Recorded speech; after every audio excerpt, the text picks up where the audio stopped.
Evening students, in 10th standard science, nuclear physics lesson ல இன்னைக்கு பார்க்க போற topic nuclear fusion. Nuclear fusion அப்படிங்கிறது நம்ம ஆல்ரெடி நம்ம பார்த்தது வந்துட்டு ஹெவி நியூக்ளியஸ் வந்துட்டு ஸ்பிளிட் ஆகி ரெண்டு சின்ன நியூக்ளியா பிரியக்கூடியது ஃபிஷன் அப்படிங்கிற டாபிக் இல்லையா? ஸோ அதே concept similarly energy can produce when two lighter nuclei to combine to form a nucleus. So that phenomena is known as nuclear fusion. Lighter nuclei combine to form a heavier nucleus is termed as nuclear fusion அப்படிங்கிறது. So fusion அப்படின்னு சொல்லக்கூடியது என்ன கேட்டா அணுக்கரு இணைவு அப்படிங்கிறது. So தமிழ்ல என்ன சொல்லுவோம்? அணுக்கரு இணைவு. அணுக்கரு இணைவு அப்படிங்கிறது என்னது? இரண்டு எளிதான நியூக்ளியஸ் நமக்கு அணுக்களாகப்பட்டது இணைந்து ஒரு புதிய அணுவை உருவாக்கக்கூடிய அந்த ஒரு தன்மை தான். கனமான அணுக்கரு பிளவுற்று நமக்கு அணுக்கருவாக மாறுவது ஆற்றல் வெளியாகும். அது நமக்கு வந்துட்டு அணுக்கரு பிளவுன்னு பார்த்தோம். இணைவுன்னு சொல்லும்போது ரெண்டு லேசான உட்கருக்கள் இணைந்து கனமான உட்கரு உருவாகும் பொழுது நமக்கு ஆற்றல் உருவாகும். அதுதான் அணுக்கரு இணைவுன்னு சொல்லக்கூடியது. லேசான உட்கரு அப்படிங்கிறது கனமா ரெண்டு லேசான உட்கருக்கள் இணைந்து ஒரு புதிய ஒரு அணுவை உருவாக்கக்கூடியது. ஓகே, ஸோ இதற்குண்டான எக்ஸாம்பிள்ஸ் என்ன அப்படின்னு கேட்டா ஃபர்ஸ்ட் நம்ம எடுத்துக்கிறது ஹைட்ரஜன் தான். ஸோ இதற்கு நமக்கு உதாரணமாக எந்த அணுவை நம்ம எடுத்துக்கலாம் அப்படின்னு கேட்டா ஹைட்ரஜன். இரண்டு ஹைட்ரஜன் அணுக்களாகப்பட்டது இணைந்து நமக்கு ஒரு புது அணுவை உருவாக்கும். அதுதான் ஹீலியம் அப்படின்னு சொல்லக்கூடியது. ஸோ ஹைட்ரஜன் அப்படிங்கிறது எந்த வடிவத்துல எடுத்துக்கிறோம்னா ஐசோடோப்பாக நாம் எடுத்துக்கிறோம். ஐசோடோப் அப்படின்னு சொல்றது ட்ரியூட்ரியம் அப்படிங்கிற அந்த ஒரு அணு. ஸோ இந்த அணுவாகப்பட்டது இணைந்து நமக்கு ஹீலியமும் அதே போல அதோடு சேர்ந்து நமக்கு அளவுக்கு அதிகமான ஆற்றலையும் வெளிப்படுத்தக்கூடிய ஒரு தன்மை. ஸோ இந்த ரியாக்ஷன்ல நமக்கு ஒரு புது அணுக்கரு உருவாவதோடு சேர்ந்து அதிக அளவிலான ஆற்றலும் நமக்கு உருவாகும். சரிங்களா? ஸோ இப்போ நியூக்ளியர் ஃபியூஷன் அப்படிங்கிற அந்த ஒரு கான்செப்டுக்கு எக்ஸாம்பிள்னா என்ன எடுத்துக்கணும்னு சொல்லியிருக்கோம்? ஹைட்ரஜன். ஸோ ரெண்டு ஹைட்ரஜன். ஸோ அதனுடைய atomic number and then mass number. So இது எது உருவாக்கும்னு சொல்லியிருக்கோம்? ஹீலியம் அப்படிங்கிற ஒரு அணுவை உருவாக்கும். அதோடு சேர்ந்து நமக்கு கிடைப்பது ஆற்றல், எனர்ஜி அப்படிங்கிறத நம்ம எப்படி மென்ஷன் பண்றோம்னா Q அப்படிங்கிற லெட்டர்ல மென்ஷன் பண்ணணும். ஸோ ஹைட்ரஜன்கிறது எந்த வடிவத்துல இருக்கு அப்படின்னு சொன்னா ஐசோடோப். ஐசோடோப் அப்படிங்கிற அந்த ஒரு வடிவத்துல இருக்கு. எந்த வகையான ஐசோடோப்பாக இருக்கு அப்படின்னு சொன்னா நம்ம இத என்ன சொல்றோம்? டியூட்ரியம் அப்படின்னு சொல்றோம்.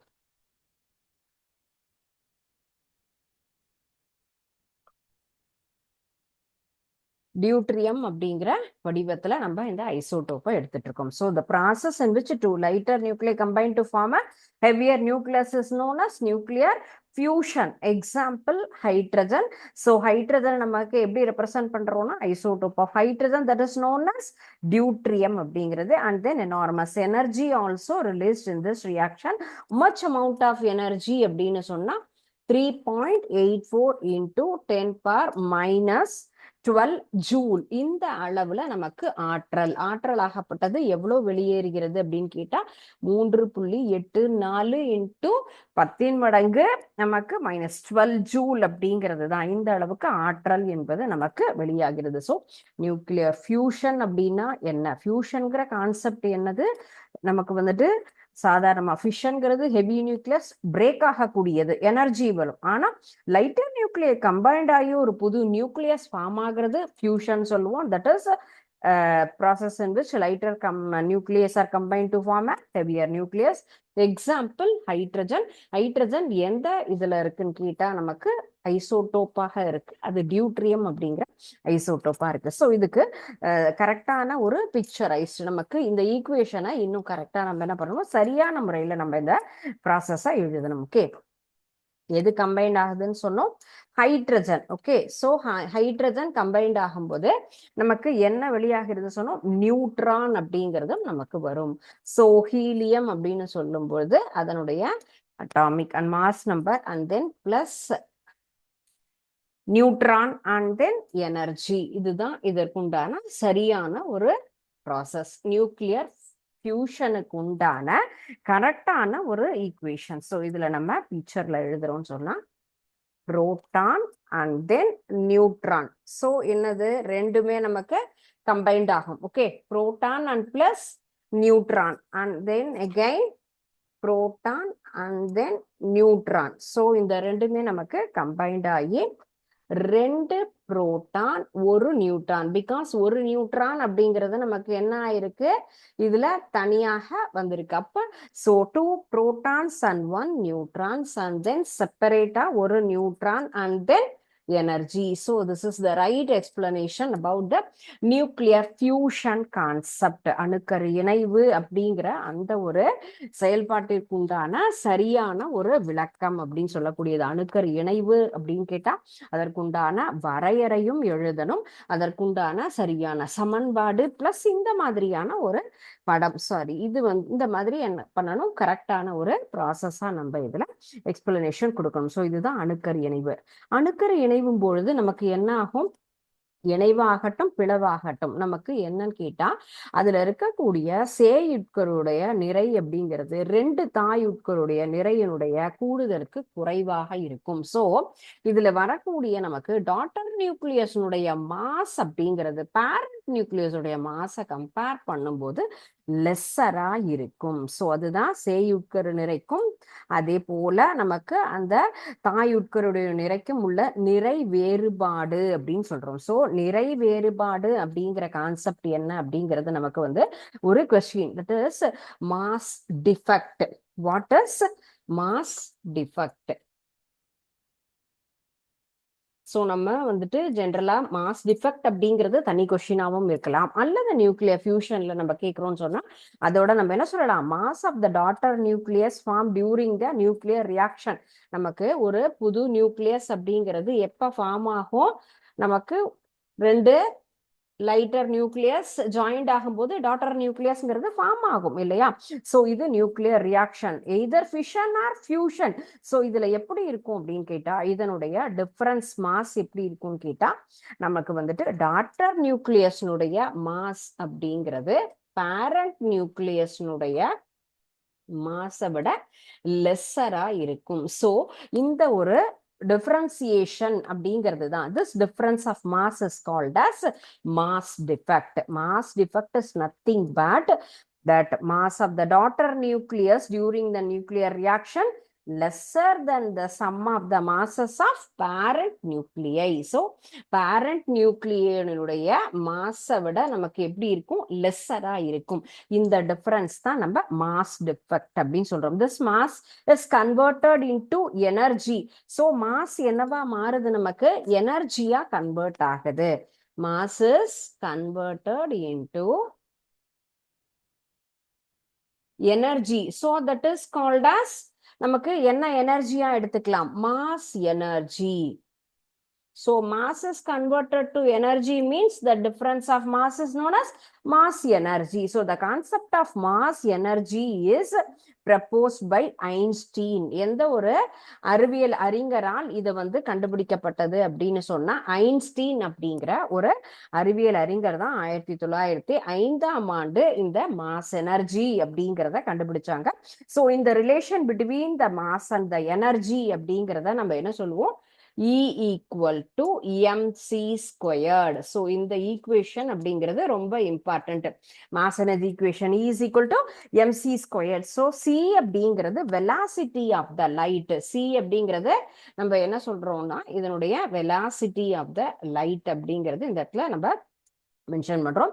ஸோ இதனுடைய value 3 into 10⁻8 meter second minus 1. 3 into 10⁻8 meter second minus 1 அப்படிங்கிறது தான் இதனுடைய values. Okay, so nuclear fusion அப்படின்னா என்ன, அதனுடைய டெஃபினேஷன், அதுக்குண்டான process equation as well as and picturized explanation and then what is mass defect defect and mass energy அப்படின்னா என்ன அப்படிங்கிற கான்செப்ட் சொன்னோம். அந்த மாஸ் டிஃபெக்ட் தான் நம்ம எனர்ஜியா கன்வெர்ட் ஆகிறதுனால மாஸ் எனர்ஜி சொல்லியிருக்கோம். ஸோ இது ரெண்டுக்கும் உண்டான ஒரு ரிலேஷன்ஸ் தான் நம்ம என்ன சொல்லியிருக்கோம், அந்த ஒரு சமன்பாடு இரண்டையும் தொடர்பு படுத்தக்கூடிய சமன்பாடை தான் E is equal to mc squared அப்படிங்கிறத நம்ம சொல்லியிருக்கோம். ஸோ இதுல C அப்படிங்கிறது வெலாசிட்டி ஆஃப் லைட் நம்ம மென்ஷன் பண்ணலாம். அண்ட் தென் வேக்யூம் அப்படிங்கிறது எதுக்கு ஈக்குவலா இருக்கும்னா 3 × 10⁸ மீட்டர் செகண்ட் -1 அப்படிங்கிறது தான் இதனுடைய வெற்றிடத்தில் இதனுடைய திசைவேகம். ஸோ C என்பது ஒளியினுடைய திசைவேகம்னு குறிப்பிடலாம். வெற்றிடத்துல இதனுடைய மதிப்பு அப்படின்னு சொன்னா 3 × 10⁻⁻8 அப்படிங்கிறது இதனுடைய வேல்யூஸ். ஓகே, ஸோ நெக்ஸ்ட் இப்போ ரெண்டு லைட்டர் நியூக்ளியர் நம்ம என்ன சொல்லியிருக்கோம், ஃபியூஸ் ஆகுது சொல்லியிருக்கோம். ஃபியூஷன் அப்ப what are the conditions necessary for nuclear fusion? What are the conditions for nuclear fusion? எந்த மாதிரியான கண்டிஷன்ஸ் இருக்கணும்? ஸோ எர்த் அப்படிங்கிறது நமக்கு எப்படி இருக்கும், ஃபுல்லுமே ஹைட்ரஜன்ஸ். என்னது, எல்லா இடத்துலையும் நமக்கு வந்துட்டு இந்த பூமியை சுற்றி இருக்கக்கூடியது எல்லா இடங்களிலும் நமக்கு வளிமண்டலத்துல ஒரு குறைந்த அளவான ஹைட்ரஜன் அப்படிங்கிறது இருக்கு. ஸோ ஒரு நார்மலான டெம்பரேச்சர்லயோ ப்ரெஷர்லயோ இந்த இடத்துல அணுக்கரு இணைவு அப்படிங்கிறது என்ன ஆகும், கண்டிப்பாக நமக்கு வளிமண்டலத்துல நடைபெறும் பொழுது அது சாதாரணமாக நடக்குமா? ஆனா அந்த மாதிரி ஏன் நமக்கு பாசிபிலிட்டிஸ் இல்லை அப்படின்னு சொன்னா அதற்கென்று ஒரு சில ரூல்ஸ் நமக்கு கண்டிப்பாக இந்த மாதிரியான ஒரு சிச்சுவேஷன்ல மட்டுமே நம்மளால என்ன பண்ண முடியும், ஃபியூஷன்ங்கிறது possible. So normal temperature and then normal pressure. So இது ரெண்டுமே நமக்கு என்ன ஆகாது, இது ஃபியூஷனுக்கு எலிஜிபிள் ஆகாது. So normal temperature and normal ப்ரெஷர்ல நமக்கு ஃபியூஷன்ங்கிற ஒரு ஆக்ஷன் நம்மளால பண்ணவே முடியாது. அப்ப என்ன மாதிரியான கண்டிஷன்ஸ் இருக்கணும்? Yes, nuclear fusion is possible only extremely high temperature and then high pressure also. So nuclear fusion is possible situation. எந்த மாதிரியான சிச்சுவேஷன்ல பாசிபிள் அப்படின்னு சொன்னா ஹை டெம்பரேச்சர், அதிகமான வெப்பநிலை இருக்கும் இடத்தில் மட்டும். அண்ட் தென் அதே போல ஆர்டர் ஆஃப் ஹை ப்ரெஷர், நமக்கு வந்துட்டு அதிகமான ஒரு அழுத்தமும் இருக்கணும். ஸோ அதிகமான வெப்பநிலையும் அதிகமான அழுத்தமும் இருக்கக்கூடிய சூழ்நிலையில் நம்மளால என்ன பண்ண முடியும், இந்த இடத்துல ஃபியூஷன் அணுக்கரு இணைவு அப்படிங்கிற ஒரு செயல்பாடாகப்பட்டது இருக்கணும். ஸோ அப்போ உயர்ந்த வெப்பநிலை அப்படின்னு சொன்னா எப்படின்னு கேட்டா 10⁻7 to 10⁻9 கெல்வின். ஸோ இந்த அளவு நமக்கு வெப்பநிலையாகப்பட்டது உயர்ந்த வெப்பநிலையிலும் உயர்ந்த அழுத்தத்தில மட்டுமே நடைபெறக்கூடிய ஒரு செயல் அப்படிங்கிறது இந்த அணுக்கரு இணைவு அப்படிங்கிற ஒரு செயல். சரிங்களா? அப்போ இந்த நிலையில ஹைட்ரஜன் அணு அப்படிங்கிறது ஒன்றோடு ஒன்று பக்கத்துல இருக்கும்போது என்ன ஆகும், அணுக்கரு இணைவு நடக்கும். ஆனா அந்த மாதிரி நடக்கக்கூடிய ஒரு இணைவை நம்ம என்ன சொல்லலாம், வெப்ப அணுக்கரு இணைவு அப்படின்னு சொல்லுவோம். Thermo nuclear action, thermo nuclear reaction. So thermo nuclear reaction அப்படின்னு சொல்லக்கூடியது வெப்ப அணுக்கரு, வெப்பத்தினால் நமக்கு இணையக்கூடிய ஒரு இணைவு, வெப்ப அணுக்கரு இணைவு. சோ வெப்ப அணுக்கரு இணைவு அப்படிங்கிறது என்னது, அதிகமான வெப்பநிலை அதிகமான அழுத்தம் ரெண்டுமே இருக்கணும். சோ இந்த மாதிரி உயர்ந்த வெப்பநிலை அழுத்தத்தினில ரெண்டு ஹைட்ரஜன் அணுக்கள் ஆகப்பட்டது பக்கத்துல இருக்கும் பொழுது நமக்கு என்ன நடக்கும், இந்த வெப்ப அணுக்கரு இணைவு அப்படிங்கிறது நடக்கும். எப்போ ஹைட்ரஜன் அணுக்கள் நமக்கு அருகருகே இருக்கும் பொழுது அது இணைந்தால் நமக்கு நடக்கக்கூடிய ஒரு இணைவு தான் என்ன சொல்லியிருக்கோம், வெப்ப அணுக்கரு இணைவு அப்படின்னு நம்ம சொல்லியிருக்கோம். சரிங்களா? ஸோ இந்த வாட் ஆர் த கண்டிஷன்ஸ்னா high temperature and high pressure, இதுதான் மெயினான கான்செப்ட். அதனுடைய லெவல் என்னன்னு கேட்டா 10⁻7 to 10⁻9 கெல்வின் அப்படி இருக்கணும். இந்த சிச்சுவேஷன்ல ரெண்டு ஹைட்ரஜன் அணுக்கள் ஆகப்பட்டது பக்கத்துல இருக்கும்போது நமக்கு அது ரெண்டுமே ஒன்றோடு இணைந்தா அந்த இடத்துல நடக்கக்கூடிய ஒரு reaction thermo nuclear reaction, that is வெப்ப அணுக்கரு இணைவு அப்படிங்கிற ஒரு செயலாகப்பட்டது நமக்கு நடக்கும். ஓகே, ஸோ நியூக்ளியர் ஃபியூஷன் அப்படிங்கிறது என்னது? இரண்டு அணுக்கள், லேசான அணுக்கள் இணைந்து நமக்கு அணுக்கரு இணைவு. அப்ப உள்ள இருக்கக்கூடிய அணுக்களும் நேர்மின் சுமையோட இருக்கிறதுனால நமக்கு அந்த கவர்ச்சி விசையினால பக்கத்துல வரும்போது ஒண்ணுக்கு என்ன ஆகும்? விலக்கு விசை அப்படிங்கிறதும் நடக்கும். ஸோ அப்ப அதனாலதான் நம்ம என்ன சொல்லியிருக்கோம், அந்த ஆற்றலாகப்பட்டது அதிகமான வெப்பநிலை இருந்ததுன்னு சொன்னா அந்த நமக்கு விலக்கு விசை அப்படிங்கிற அந்த ஒரு நிகழ்வாகப்பட்டது நமக்கு வராது. So next concept stellar energy.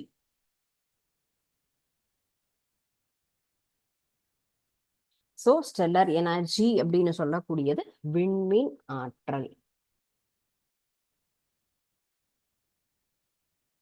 விண்மீன் ஆற்றல் அப்படிங்கிற ஒரு கான்செப்ட் என்னது? ஸோ இப்போ நமக்கு வந்து லைட் ப்ரொடியூசர் அப்படின்னு சொன்னா யாரு? சன் அப்படின்னு சொல்லுவோம். சன்னை போலவே யார் நமக்கு ப்ரொடியூஸ் பண்ணுவா? ஹீட் அண்ட் லைட் அப்படிங்கிறது நமக்கு லைட்டை கொடுக்கக்கூடிய ஒரு விஷயம் அப்படின்னு சொன்னா சன் அண்ட் ஸ்டார் மட்டும்தான் என்ன தருவாங்க? ஒளியை கொடுக்கக்கூடியது, ஒளியை உமிழக்கூடிய ஒரு விஷயம் நமக்கு லைட் எனர்ஜியும் ஹீட் எனர்ஜியும். ஸோ இந்த ஒரு ஆற்றல் அப்படிங்கிறத தான் நம்ம என்ன சொல்லியிருக்கோம்? விண்மீன் ஆற்றல். விண்மீனுடைய ஆற்றல், the stars are that like our sun emit a large amount of energy and the form of light and heat. நமக்கு என்ன எமிட் ஆகுது? Light and then heat. Light and heat energy ரெண்டுமே என்ன ஆகுது? எமிட் ஆகக்கூடிய ஒரு விஷயம், வெளியாகக்கூடிய ஒரு விஷயம்ங்கிறது ஸ்டார்ல இருந்து வருது. So this kind of energy is termed as stellar energy. So விண்மீன்களிலிருந்து வரக்கூடிய ஒளி அண்ட் வெப்ப ஆற்றலையே நம்ம என்ன சொல்லியிருக்கோம் இந்த இடத்துல? விண்மீன் ஆற்றல் அப்படின்னு சொல்லியிருக்கோம். ஸோ இந்த எனர்ஜி எங்கிருந்து வருதுன்னு கேட்டா எல்லா ஸ்டார்ஸுமே என்ன ஆயிருக்கு? ஹைட்ரஜனால் உருவாக்கப்பட்டது. ஸ்டார் என்பது எதனால் உருவாக்கப்பட்டது? ஹைட்ரஜனால். நமக்கு ஒவ்வொரு ஸ்டார்லயுமே ஹைட்ரஜன் இருக்கு. அப்ப அதனுடைய சர்ஃபேஸ் ஆஃப் த டெம்பரேச்சர் அப்படின்னு சொன்னா எப்படி இருக்கும்? Very high. அப்போ ஹைட்ரஜன் இருக்கக்கூடிய இடங்கள்ல என்ன ஆகுது? வெப்பநிலை என்பதும் நமக்கு அதிகமாக இருக்கும். அதுல எந்த ஒரு மாற்றமும் இல்லை, இல்லையா? இப்ப stars R contains hydrogen. Hydrogen இருக்கிற இடத்துல நமக்கு என்ன இருக்கும்? ஹை டெம்பரேச்சரும் இருக்கும். ஸோ ஹை டெம்பரேச்சர் அப்படின்னு இருக்கும் பொழுது நம்மளால என்ன பண்ண முடியும்? அந்த இடத்துல சஃபிஷியன்ட் ஆஃப் ஃபியூஷன் அப்படிங்கிறதும் நமக்கு பாசிபிள். வெப்பநிலை அதிகமாக இருக்கும் பொழுது இணைவு அப்படிங்கிறதும் நமக்கு என்ன ஆகும்? பாசிபிள் உண்டு. ஸோ அந்த ஒரு பாசிபிலிட்டி தான் நம்ம என்ன சொல்லியிருக்கோம்? இந்த ஸ்டெல்லர் எனர்ஜி, விண்மீன் ஆற்றல் என்பது எல்லா வகையான விண்மீன்களும் அதிக அளவுல ஹைட்ரஜனை அதுக்குள்ளார இருக்கும். ஒவ்வொரு விண்மீனுக்கு வெளியிலையும் வெப்பநிலையும் அதிகமாக இருக்கக்கூடிய அளவு. அப்ப ஹைட்ரஜனுடைய அணுக்கரு இணைவிற்கு தேவையான வெப்பநிலையாகப்பட்டது ஹைட்ரஜன்ல இருக்கு அப்படிங்கிறதுனால என்ன ஆகும்? அணுக்கரு இணைவு அப்படிங்கிறதும் நமக்கு ரொம்ப ஈஸியான ஒரு அந்த இடத்துல பாசிபிலிட்டிஸ் உருவாகும். இதுதான் நம்ம என்ன சொல்லியிருக்கோம்? விண்மீன் ஆற்றல். விண்மீன் ஆற்றல் என்பது ஒவ்வொரு விண்மீன்களுக்கும் இடையே உள்ள ஹைட்ரஜனில் இருக்கக்கூடிய அதிகமான வெப்பநிலை காரணமாக அணுக்கரு இணைவு அப்படிங்கிற ஒரு செயல்பாடாகப்பட்டது நடக்கிறது. அந்த ஒரு ஆக்ஷனை தான் நம்ம என்ன சொல்லியிருக்கோம்? ஸ்டெல்லர் எனர்ஜி அப்படின்னு சொல்றோம். அணுக்கரு இணைவு அல்லது வெப்ப அணுக்கரு இணைவு அப்படின்னு சொல்லலாம். இது இப்ப வந்து சூரியனுக்கும் விண்மீனுக்கும் நடுவுல இருக்கக்கூடிய ஆற்றலால் உருவாகக்கூடியது, இல்லைங்களா? சோ இவங்க ரெண்டு பேருக்கு நடுவுல தான் என்ன இருக்கு? Light and heat energy. So stellar energy அப்படிங்கிறது அணுக்கரு இணைவு நடக்கக்கூடிய ஒரு பாசிபிலிட்டிஸ். எப்படி அது நடக்குதுன்னு கேட்டா எல்லா ஸ்டார்லயுமே நமக்கு என்ன இருக்கு? ஹைட்ரஜன் இருக்கு. ஹைட்ரஜன் இருக்கிற இடத்துல அதிகமான ஹை டெம்பரேச்சர் அண்ட் ப்ரெஷர் இருக்கு. ஸோ அந்த டெம்பரேச்சர் பக்கத்துல இருக்கக்கூடிய ரெண்டு ஹைட்ரஜன் அணுக்களினுடைய அதிகமான வெப்பநிலை இருக்கக்கூடிய காரணத்தினால் அங்க நமக்கு என்ன ஆகும்? அணுக்கரு இணைவு அப்படிங்கிற ஒரு செயல்பாடும் எளிதாக நடக்கிறது. அதுதான் அந்த இடத்துல வரக்கூடிய ஆற்றல் நம்ம என்ன சொல்றோம்? விண்மீன் ஆற்றல், அணுக்கரு இணைவு அப்படின்னு சொல்றோம். Okay, next concept is atom bomb அப்படிங்கிற கான்செப்ட் பார்த்தோம், இல்லைங்களா? ஸோ அதே போல நம்ம இப்போ பார்க்க போறது ஹைட்ரஜன் பாம். ஸோ இதுவும் என்ன கான்செப்ட்ல வருது அப்படின்னு கேட்டா இப்போ based on the principle of nuclear fusion. So nuclear fusion தான் இந்த ஹைட்ரஜன் பாம்பினுடைய கான்செப்ட். ஸோ எதனுடைய பிரின்சிபல், எதனுடைய அடிப்படையில் இந்த ஹைட்ரஜன் பாகமாகப்பட்டது செயல்படுகிறது அப்படின்னு சொன்னா நியூக்ளியர் ஃபியூஷன், அணுக்கரு இணைவு அப்படிங்கிற அந்த ஒரு தத்துவத்துல தான் ஹைட்ரஜன் பாம் அப்படிங்கிறது செயல்படுகிறது. ஸோ அணுக்கரு இணைவு தத்துவத்தின் அடிப்படையில் செயல்படக்கூடிய ஒரு விஷயம் ஹைட்ரஜன் குண்டுன்னு சொல்லலாம். இதற்கும் நமக்கு என்ன வேணும்? High temperature and then high pressure. So high temperature and then high pressure அப்படிங்கிற கான்செப்ட் தான் நமக்கு எதுக்காக? ஃபியூஷனுக்காக தேவையான ஒரு விஷயம் இல்லைங்களா? ஸோ இப்போ இது ரெண்டுமே இருந்தா என்ன நடக்கும்? ஃபியூஷன் அப்படிங்கிறது நடக்கும். ஸோ ஃபியூஷன்னால உருவாகிறது தான் நமக்கு ஹைட்ரஜன் பாம். ஸோ அணுகுண்டு ஒன்றை நம்ம வெடிக்கிறதுக்காக செயல்படக்கூடிய ஒரு விஷயம் அப்படிங்கிறது அணுக்கரு இணைவு. ஸோ ஹைட்ரஜன்ல இருக்கக்கூடிய அணுக்கரு இணைவு அப்படிங்கிறது நடைபெற்று தான் நமக்கு என்ன ஆகுது? Large amount of energy also emitted. So enormous amount of energy was emitted. இந்த இடத்துல என்ன ஆகுது? இந்த ஹைட்ரஜன் குண்டு செயல்பாட்டின் காரணமாக கட்டுக்கடங்காத ஒரு ஆற்றல் என்பது நமக்கு வெளியாகும். ஸோ ஹைட்ரஜன் குண்டின் மூலம் வரக்கூடிய ஒரு ஆற்றலாகப்பட்டது சாதாரணமான அணுக்கரு பிளவு, அணுகுண்டு செயல்பாடு பார்த்தோம் இல்லையா, அதை விட கம்மியா இருக்கும். ஸோ அணுகுண்டு செயல்பாடு அப்படிங்கிறது எது? ஆட்டம் பாம் அப்படிங்கிற பிரின்சிபல் நமக்கு வந்துட்டு fission. Okay, so atom bomb அப்படிங்கிறது எதனுடைய பிரின்சிபல் நமக்கு வருது அப்படின்னு கேட்டா ஃபிஷன். ஸோ ஃபிஷன் மூலமாக வரக்கூடிய எனர்ஜியை விட ஃபியூஷன்ல வரக்கூடிய energy level is higher. Okay, so அப்ப எது அதிகம்? Hydrogen bomb. அந்த ஒரு பாம் நமக்கு எக்ஸ்ப்ளோட் ஆகும்போது வரக்கூடிய எனர்ஜிங்கிறது ஆட்டம் பாம்ல இருந்து வரக்கூடிய எனர்ஜியை விட நமக்கு லெஸரா இருக்கும். ஸோ அப்ப higher energy was released from hydrogen bomb. எங்க அதிகமான ஆற்றல் வெளியாகிறது அப்படின்னு கேட்டா ஹைட்ரஜன் குண்டு நமக்கு அந்த இடத்துல வெடிக்கக்கூடிய அந்த சமயத்துல தான். ஸோ ஹைட்ரஜன் குண்டனுடைய கான்செப்ட், ஹைட்ரஜன் பாம்புடைய கான்செப்ட் என்ன பிரின்சிபல்னா நியூக்ளியர் ஃபியூஷன் தான். ஹை டெம்பரேச்சர் ஹை ப்ரெஷர் இருக்கக்கூடிய இடத்துல ஃபியூஷன்ங்கிறது பாசிபிள் இல்லையா? அப்போ அந்த மாதிரி ஒரு இடத்துல நமக்கு ஹைட்ரஜன் இருக்கக்கூடிய இடத்துல என்ன ஆகும்? வெப்பநிலை அதிகமாக இருக்கு அப்படின்னு சொல்லும் பொழுது எளிதாக இந்த ஹைட்ரஜன் பாம்ங்கிறது நமக்கு செயல்படும். அதே போல அதிக அளவிலான ஆற்றல் என்பதும் வெளிவரும். இதனுடைய ஆற்றல் எதோட கம்பேர் பண்றோம்? நம்ம ஃபிஷன் அடிப்படையில், நமக்கு பிளவினுடைய தத்துவத்தின் அடிப்படையில் செயல்படக்கூடிய அணுகுண்டினுடைய அந்த வெடிப்பின் போது வரக்கூடிய ஆற்றலை விட ஹைட்ரஜன் குண்டு நமக்கு அந்த இடத்துல வெடிக்க செய்யும் பொழுது ஆற்றல் அதிகமாக இருக்கும். இதுதான் ஹைட்ரஜன் பாம்பினுடைய ஒரு கான்செப்ட். ஸோ ஹைட்ரஜன் பாம்னா எப்படி, எதனுடைய தத்துவத்துல செயல்படுகிறது, இந்த ஆட்டம் பாம்புக்கும் ஹைட்ரஜன் பாம்புக்கும் உண்டான ஒரு டிஃபரன்ஸ் என்ன அப்படிங்கிறது. ஓகே, அண்ட் தென் நெக்ஸ்ட் நம்ம பார்க்கறது இப்போ பார்த்த atom bomb and then nuclear fusion and then nuclear fission, இந்த ரெண்டுக்கும் உண்டான ஒரு டிஃப்ரென்ஸ் என்ன? ஸோ இது ரெண்டையும் என்ன பண்றோம்? கம்பேர் பண்ண போறோம். ஸோ ரெண்டுக்கும் உண்டான வேறுபாடு என்னென்ன? ஃபிஷன்னா எப்படி இருக்கும், ஃபியூஷன்னா என்ன இருக்கும்? So first one fusion. Fusion அப்படிங்கிறது என்னது? Combination of two lighter nuclei. So first one combination, இரண்டு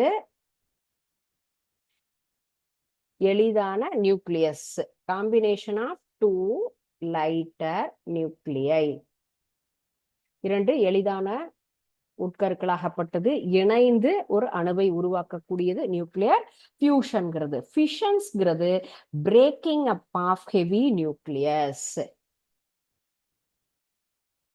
braking up of heavy nucleus. So இரண்டு கனமான நமக்கு நியூக்ளியஸ் ஆகப்பட்டது என்ன ஆகும்? நமக்கு ஒரு நியூக்ளியஸ் நமக்கு சிதறி அடுத்து இரண்டு எளிதான நியூக்ளியை உருவாக்கக்கூடியது அப்படின்னு சொல்லலாம். So high temperature high pressure. So இப்போ நமக்கு என்ன தேவை?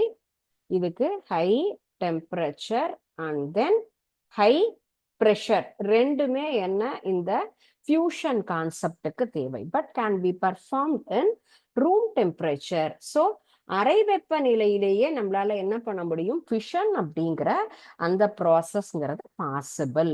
So alpha rays, positrons and neutrons.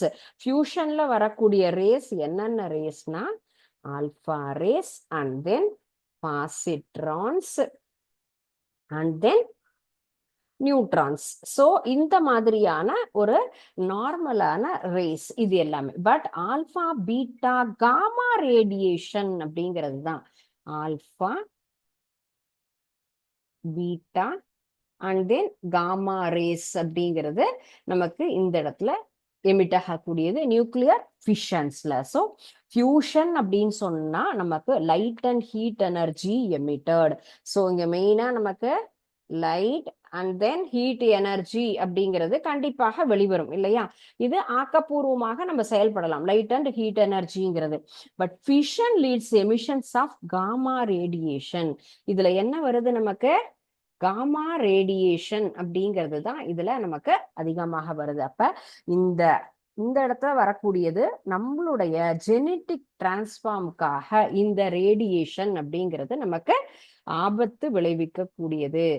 Genetic நமக்கு வந்து காசஸ் என்ன மாதிரியானது? ஜெனட்டிக் டிசீசஸ் அப்படின்னு சொன்னா டிரான்ஸ்ஃபார்ம் டிசீசஸ், அடுத்தடுத்து சந்ததியை உருவாக்கக்கூடிய அந்த ஒரு செயல்பாட்டுல நமக்கு என்ன ஆகும்? நிறைய பிரச்சனைகள் வரக்கூடிய அந்த ஒரு விஷயத்தை உருவாக்குறது தான் ஃபிஷன் அப்படிங்கிறது. So breaking up of heavy நியூக்ளியஸ்ங்கிறது fission, combination of two lighter நியூக்ளியங்கிறது fusion. High temperature and high pressure is needed for fusion. Room temperature is enough for fission process. Alpha positron neutrons are emitted in fusion process. இங்க நம்ம alpha, beta, gamma rays are emitted in nuclear fission. And then light and heat energy was emitted here. Gamma radiation நமக்கு வந்து gamma கதிர்கள் வெளிவருது, நமக்கு இனப்பெருக்கத்தை உருவாக்கக்கூடிய ஒரு மரபணு மாற்றத்தை உருவாக்கக்கூடிய பரம்பரை நோய்களை உருவாக்கக்கூடிய ஒரு தன்மையில தான் இந்த நியூக்ளியர் ஃபிஷன் அப்படிங்கிறது இருக்கு. ஸோ இதுதான் நம்ம நியூக்ளியர் ஃபிஷனுக்கும் நியூக்ளியர் ஃபியூஷன் பிளவிற்கும் இணைவிற்கும் உண்டான ஒரு என்ன மாதிரியான வேறுபாடுகள் அப்படிங்கிறத நம்ம பார்த்தோம். ஓகே, ஸோ நெக்ஸ்ட் நம்ம பார்க்கக்கூடியது இப்போ என்னென்ன ஃபிஷன் அண்ட் ஃபியூஷன் இது எல்லாமே பார்த்தோம் இல்லையா? ஸோ இதுல மெயினா வரக்கூடிய அந்த ரேடியோ ஆக்டிவிட்டி, கதிரியக்கம் அப்படின்னு நம்ம சொல்றோம் இல்லையா? ஸோ இந்த கதிரியக்கமாகப்பட்டது என்ன மாதிரியான பயன்களை நமக்கு கொடுக்கிறது? ஸோ ஃபர்ஸ்ட் ஒன் நம்ம radioactivity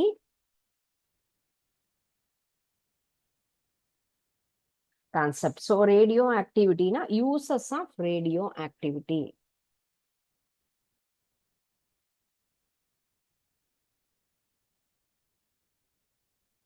what are the uses of radioactivity? So இதுல நிறைய எதை யூஸ் பண்றோம் அப்படின்னு கேட்டா isotopes. Isotopes are used in this radioactivity. ஐசோடோப்புகளின் வடிவங்களில் நம்ம நிறைய யூஸ் பண்றோம். ரேடியோ ஐசோடோப்ஸ் அப்படின்னு சொன்னா டிஃப்ரெண்ட் கைண்ட்ஸ் ஆஃப் அப்ளிகேஷன்ஸ் எங்கெல்லாம் நம்ம யூஸ் பண்றோம் அப்படின்னு சொன்னா மெடிசின், அக்ரிகல்ச்சர் மருத்துவத்துறை, அண்ட் தென் வேளாண்மை, அண்ட் தென் இண்டஸ்ட்ரீஸ். ஸோ இந்த மாதிரி எல்லா வகையான துறைகளிலும் நம்ம என்ன பண்றோம்? இதை பயன்படுத்துறோம். And then another one is archaeological research சென்டர்லையும் நம்ம இதை பயன்படுத்துறோம். ஸோ தொல்பொருளால் மேலாண்மை அப்படின்னு சொல்லுவோம் இல்லையா? தொல்லியல் ஆய்வு அப்படின்னு சொல்றோம்ல, அதுதான் ஆர்கியாலஜிக்கல் அப்படின்னு நம்ம சொல்றோம். ஸோ எந்தெந்த டிபார்ட்மெண்ட்ல நமக்கு பயன்படுகிறதுன்னு சொன்னா மருத்துவம், விவசாயம், தொழிற்சாலை மற்றும் தொல்லியல் ஆய்வு. ஸோ எந்த வடிவங்கள்ல சொல்லியிருக்கோம் அப்படின்னு சொன்னா நம்ம ஐசோடோப்பின் வடிவத்துல. ஃபர்ஸ்ட் ஒன் நம்ம பார்க்கறது வேளாண்மை. வேளாண்மை அப்படின்னு சொன்னா மெயினா நம்ம எங்க பார்க்கிறோம்? அக்ரிகல்ச்சர் அப்படிங்கிறதுக்கு நிறைய உரங்கள் எல்லாமே என்னென்ன தேவை? NPK, nitrogen, phosphorus and potassium. இந்த மூணு தான் ரொம்ப எசென்ஷியலான ஒரு விஷயம். மண்ணினோட வளத்திற்கும் சரி, செடியினுடைய வளர்ச்சிக்கும் சரி, இந்த மூன்று வகையான ஒரு தனிமம் ரொம்ப முக்கியமானது. இத மூணையும் நம்ம சேர்த்து தான் நிறைய உரங்கள்லாம் தயாரிக்கிறோம். அப்ப இதுல ஐசோடோப் P32, பாஸ்பரஸ் 32 அப்படிங்கிற ஒரு ஐசோடோப். ஸோ இந்த ஐசோடோப்பை நம்ம என்ன பண்றோம்? விவசாயத்துறையில பயிருடைய உற்பத்தியை அதிகரிப்பதற்கும், பூச்சிகள் அதுல இருந்து வரக்கூடிய சின்ன சின்ன நுண்ணுயிரிகள் இது எல்லாமே என்ன ஆகுது? புல்லுமே அழியணும் அப்படிங்கிறதுக்காக. So fertiliser and then pesticides, பூச்சி மருந்து.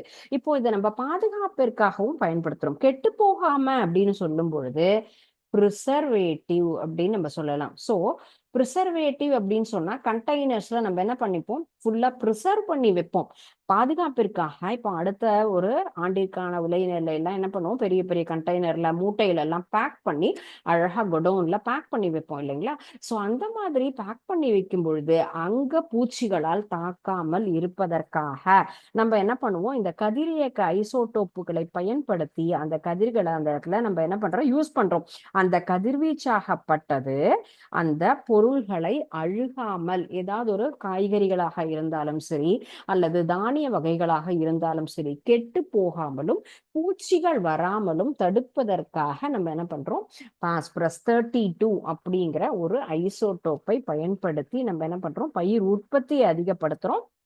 பூச்சி, ஒட்டுண்ணி அண்ட் தென் மைக்ரோ ஆர்கானிசம், நுண்ணுயிரி எல்லாமே நம்மள அஃபெக்ட் ஆகாம இருக்கணும், கெட்டு போகாம இருக்கணும். அதே போல நம்ம உற்பத்தி செய்த பொருள்களை பாதுகாப்பாக இருப்பதற்கும் சேமிப்பதற்கும் தானியங்கள்ல, தானிய கிடங்குகள்ல என்ன பண்றோம், இந்த மாதிரியான ஒரு புது டெக்னாலஜியை பயன்படுத்தி அந்த ரேஸை நம்ம பாஸ் பண்ணி எல்லா வகையான காய்கறிகளையும் சரி தானியங்களையும் நம்ம பாதுகாப்பாக வைக்கிறோம். ஸோ இதுக்குதான் இந்த இடத்துல நம்ம என்ன சொல்லியிருக்கோம், இந்த ரேடியோ ஆக்டிவிட்டி அப்படிங்கிற அந்த ஒரு ரேஸ் ஆகப்பட்டது. நமக்கு அந்த யூசஸ் ஆஃப் ரேடியோ ஆக்டிவிட்டிங்கிறதுல ஃபர்ஸ்ட் அக்ரிகல்ச்சர் அப்படிங்கிறத தான் நம்ம இப்ப பார்த்திருக்கோம். வேளாண்மை துறையில் எவ்வாறு நமக்கு இந்த ரேடியோ ஆக்டிவிட்டி அப்படிங்கிறது யூஸ் ஆகுது. Okay, so for that next நம்ம இப்போ ஒரு சின்ன ஆக்டிவிட்டி. ஸோ இந்த ஆக்டிவிட்டி அப்படின்னு சொல்லக்கூடியது நம்ம பார்த்த இந்த fission and fusion.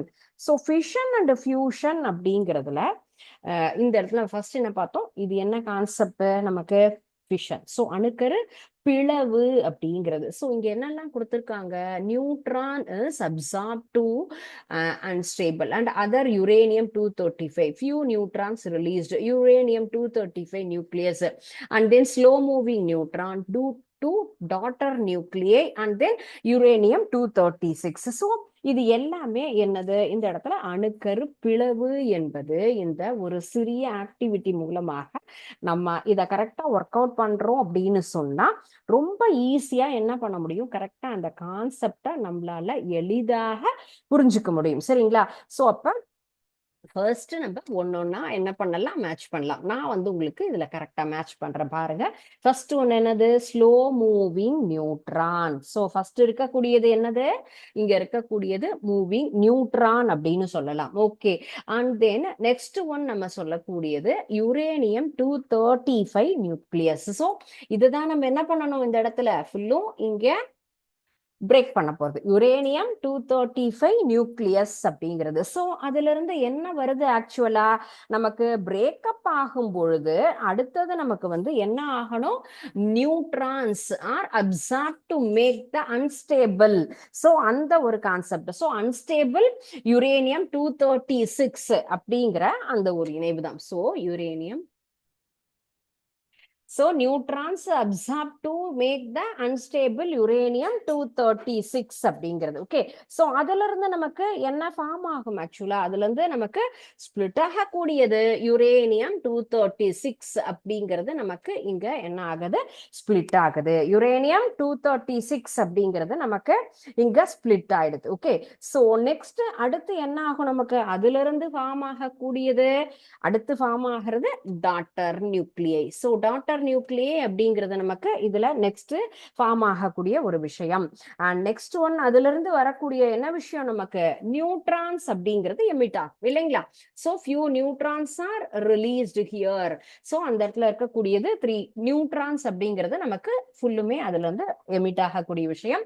Next other uranium 235 என்ன ஆகும், மீண்டும் நியூட்ரான்ஸ் வந்து செயின் ரியாக்ஷன் அப்படிங்கிறது இங்க ஃபுல்லுமே கண்டினியூ ஆயிட்டு இருக்கும். ஓகே, ஃபர்ஸ்ட் ஒன் இந்த இடத்துல neutrons and then uranium 235 nucleus, அதுதான் நமக்கு அணுக்கரு பிளவு என்பதற்குண்டான ஒரு கான்செப்ட். சோ அதுல இருந்து என்ன ஆகும், நியூட்ரான்ஸ் அப்படிங்கிறது நமக்கு அப்சர்வ் ஆகி மேக் அன்ஸ்டேபிள் யுரேனியம் 236 அப்படிங்கிறது நமக்கு இங்க வந்துட்டு ஃபார்ம் ஆகும் இல்லைங்களா. சோ அண்ட் நெக்ஸ்ட் இதுல இருக்கக்கூடியது யுரேனியம் 236 ஸ்பிளிட் ஆகும். ஸ்பிளிட் ஆகி நமக்கு புது நியூட்ரான்ஸ் டாட்டர் நியூக்ளியஸ் அப்படிங்கிறது நமக்கு உருவாகக்கூடியது. Okay, daughter nucleus are formed and then few neutrons also formed here. Other uranium 235 and then absorb the neutrons and the chain reaction நமக்கு continue ஆகும். Okay, so I think it is the very confirmed correct result, not think. So இது வந்து சரியான ஒரு நமக்கு ஃபிஷனுக்கு உண்டான ஒரு விளக்கம், சரிங்களா? ஸோ இப்போ இந்த கான்செப்ட் நமக்கு தெரிஞ்சதுனாலே என்ன பண்ண முடியும், இந்த ஃபிஷன் அப்படிங்கிற ப்ராசஸை கரெக்டா நம்மளால என்ன பண்ண முடியும், எழுத முடியும், சரிங்களா? ஸோ அப்ப பார்த்த அந்த ஃபிஷன் கான்செப்டை ரொம்ப அழகா நம்ம என்ன பண்ணலாம், இந்த ஒரு ஆக்டிவிட்டி மூலமாக நம்ம லேர்ன் பண்ணிட்டு இருக்கோம். ஸோ ஃபிஷன் அப்படிங்கிற கான்செப்ட் இது. Okay, next one is